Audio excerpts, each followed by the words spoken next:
Der er vist noget galt her. Hvor er I mange? Lukas? Hej. Kigger du lige ind et øjeblik? Hvad er det for noget? Hvad er det, der er skidt? Ja, det kan jeg ikke sige. Måske det bedste, at du tager fri et par dage, ikke? Så kan vi få det her på plads sådan stille og roligt.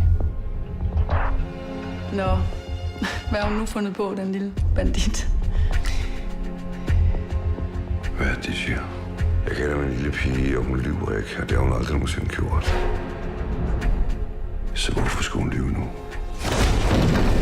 Sindssygt eller hvad? Hvis du har rørt min lille datter, så får du en kugle lige i panden. Han var på at smadre mit liv. Jeg ringede og sagde, at du har skidt alt muligt klam nede i børnehaven. Du skal ikke høre på, hvad de siger, Magnus. Det er min bedste vens datter, det ved du godt, ikke? Jeg tog på børnene, Lukas. Det har jeg altid gjort. Men for helvede, du har jo ikke gjort noget. Det er dem, der er blevet syge i hovedet. Smut hjem med dig. Kan du så ikke hilse mig at sige, at han ikke skal handle her mere, og han skal heller ikke bede dig om det?